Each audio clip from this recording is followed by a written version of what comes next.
जय हिंद दोस्तों।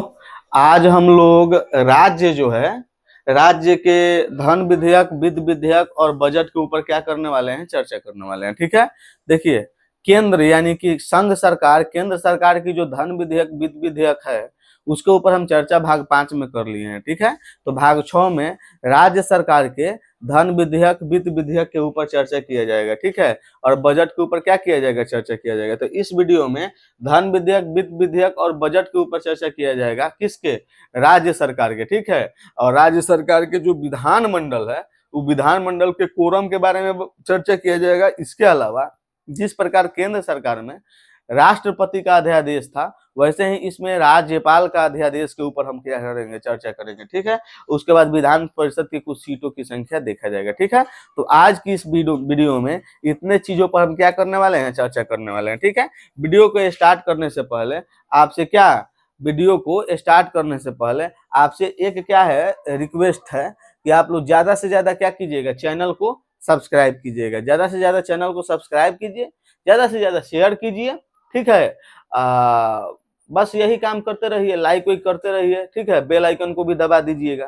ठीक है, समझ में आ रहा है? तो चलिए, अब हम बिना समय गवाए हुए अपने वीडियो के ऊपर क्या करते हैं, चर्चा करते हैं। ठीक है, तो सबसे पहले शुरू किया जाता है किससे? तो सबसे पहले शुरू किया जाता है धन विधेयक को लेकर। ठीक है, कि धन विधेयक आखिर है क्या। ध्यान दीजिए, राज्य का जो धन विधेयक होता है इसके बारे में या इसके प्रावधान जो है आर्टिकल 199 में दिया गया है। ठीक है, आर्टिकल 199 में राज्य के धन विधेयक के बारे में चर्चा किया गया है। ठीक है, और यह बताया गया है कि धन विधेयक को हमेशा कहाँ पेश करना होगा, तो धन विधेयक को राज्य के विधानसभा में पेश करना होगा। कहाँ पेश किया जाता है? विधानसभा में पेश किया जाता है। ठीक है, जैसे केंद्र में जो धन विधेयक है उसको लोकसभा में हमेशा पेश किया जाता था। ठीक है, तो राज्य में धन विधेयक को हमेशा कहाँ पेश किया जाता है? विधानसभा में पेश किया जाता है। ठीक है, कोई भी विधेयक धन विधेयक है या नहीं, इसका निर्धारण विधानसभा का अध्यक्ष जो है वो करता है। ठीक है, तो विधानसभा का अध्यक्ष यह निर्धारित करता है कि कोई विधेयक धन विधेयक है या नहीं। ठीक है, देश में आपको बता दिए थे कि लोकसभा का अध्यक्ष निर्धारित कर रहा था,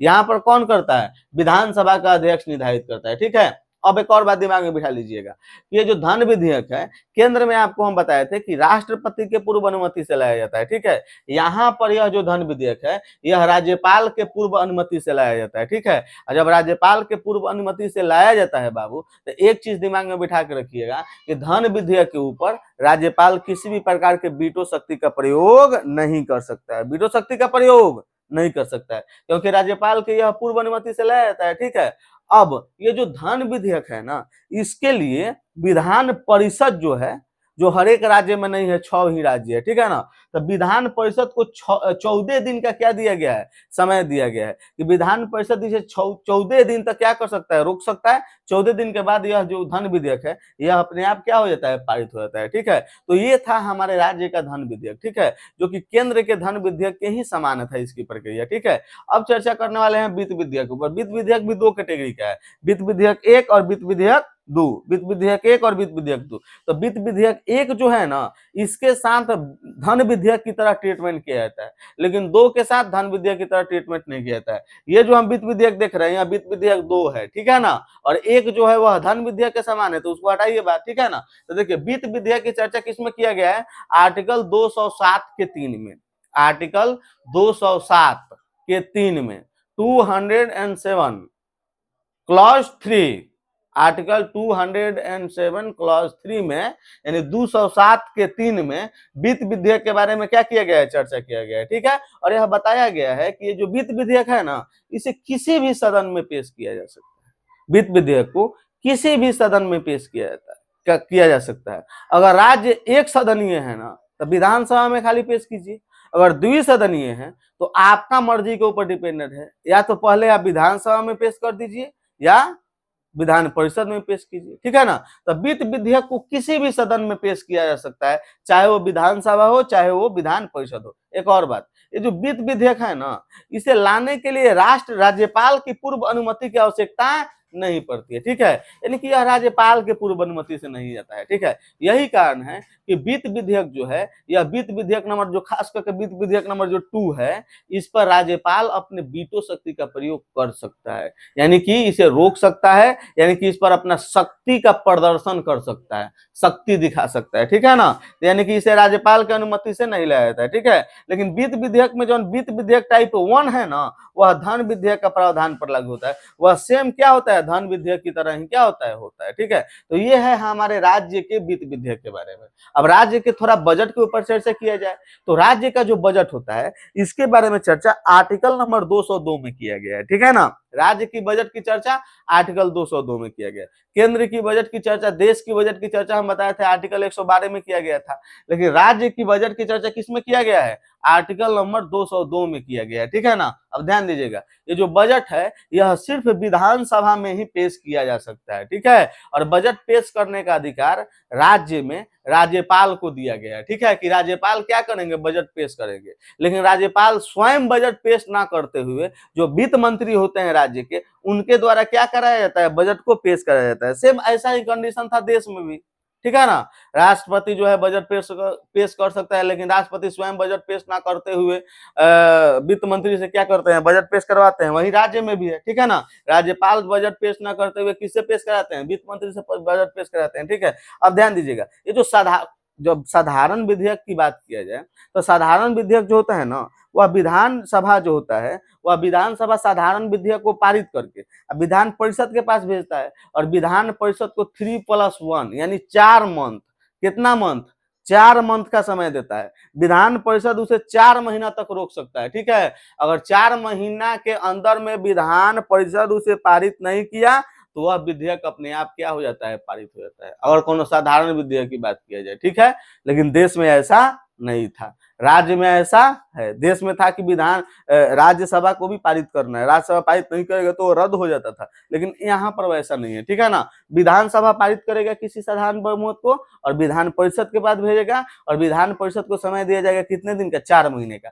4 महीने के अंदर यदि विधान परिषद उसे पारित कर दे तो ठीक है, पारित न करे तो अपने आप वो क्या हो जाता है, पारित हो जाता है, ठीक है। अब ये जो है राज्य जो है ना, राज्य का जो साधारण बहुमत है, उस पर किसी प्रकार का संयुक्त अधिवेशन का प्रावधान नहीं है। संयुक्त अधिवेशन का प्रावधान की क्या जरूरत है, जब विधान परिषद को शक्ति विहीन कर ही दिया गया है, तो फिर संयुक्त अधिवेशन लाकर आप क्या करना चाहते हैं या क्या दिखाना चाहते हैं। तो संयुक्त अधिवेशन का प्रावधान नहीं है। धन विधेयक जो है, इसे राज्यपाल जो होता है, राज्यपाल धन विधेयक को नहीं लौटा सकता है। क्यों, क्योंकि इसी के पूर्व अनुमति से आ रहा है। तो इसी के जब पूर्व अनुमति से आ रहा है, तो इसे राज्यपाल नहीं लौटा सकता है। अब याद कर रखिए, जब इसके अनुमति से आ रहा है तो इस पर राज्यपाल वीटो शक्ति का भी प्रयोग नहीं कर सकता है, ठीक है ना।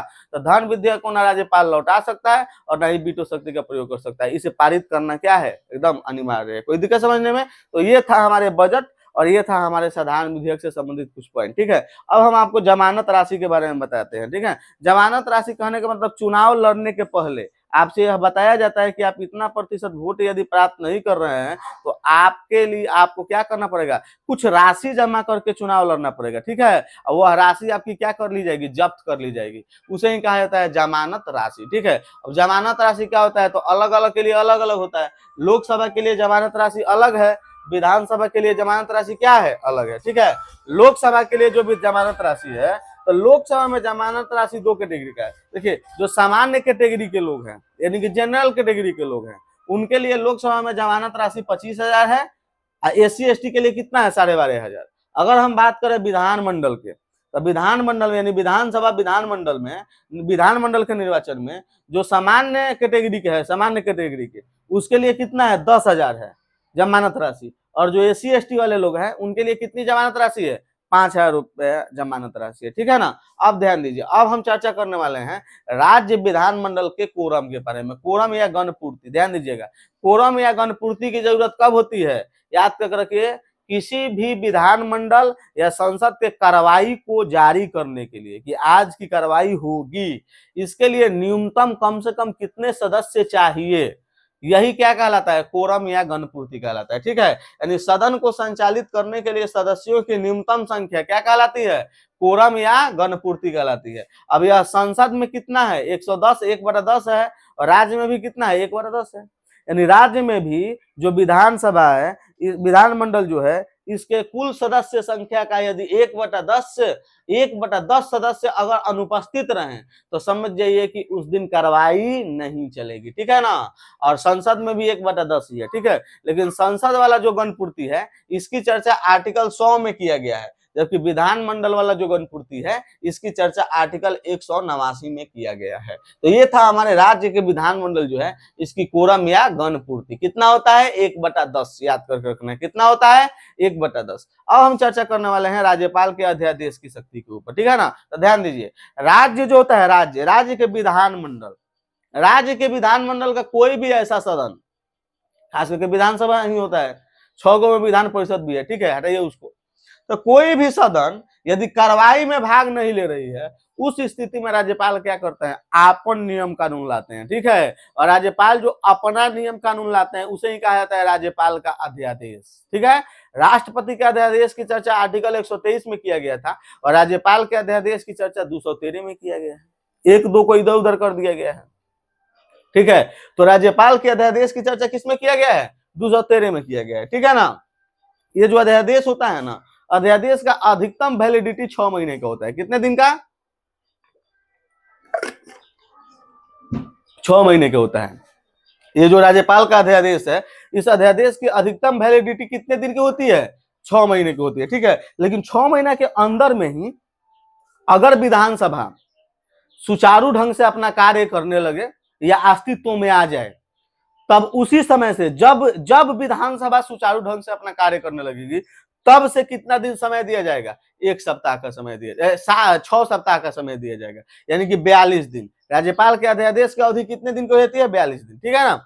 अब ध्यान दीजिए, अब कुछ बच्चे ऐसे कहेंगे कि मान लीजिए कि 6 महीने इसका वैलिडिटी है, 6 महीने के लास्ट में मान लीजिए कि विधानसभा जो है अस्तित्व में आया, ठीक है, तब क्या होगा? तो कोई दिक्कत नहीं है। जब विधानसभा अस्तित्व में आएगा तब से हम क्या करेंगे? 42 दिन समय देंगे। अब वो लास्ट में आए, बीच में आए, पहले आए, कबहू आ जाए, ठीक है ना। जब आएगी उसके बाद 42 दिन और रह जाएगा, ठीक है। यानी कि विधानसभा के अस्तित्व में आने के बाद राज्यपाल के अध्यादेश की अवधि 42 दिन की होती है, जबकि उसके पहले इसकी अवधि कितने दिन की होती है? तो 6 महीने की होती है। कितने दिन की होती है? 6 महीने का। तो विधानसभा 6 मंथ के अंदर कार्रवाई को क्या आ जाए तो अध्यादेश क्या हो जाएगा? 6 सप्ताह के अंदर क्या हो जाएगा? पारित हो जाएगा, ठीक है ना। तो ये था हमारे राज्यपाल के अध्यादेश के बारे में, ठीक है। अब ध्यान दीजिए, हमें पता है कि विधानसभा भारत के जो 28 राज्य हैं, 28 राज्य में विधानसभा है। इसके अलावा 3 केंद्र शासित प्रदेश है जिसमें विधानसभा है, ठीक है। तीनों केंद्र शासित प्रदेश कौन कौन है? जम्मू कश्मीर है, दिल्ली है और पुदुचेरी है, ठीक है। जम्मू कश्मीर, दिल्ली और क्या है? पुदुचेरी है, ठीक है। तो 3 ऐसे केंद्र शासित प्रदेश है, ठीक है। जम्मू कश्मीर में विधानसभा की 50 सीटें हैं। कितने हैं? 50 सीटें। दिल्ली में कितनी है? 70 सीटें हैं। कितनी? 70। और पुदुचेरी में कितनी है? 30 सीटें हैं। कितनी सीटें हैं?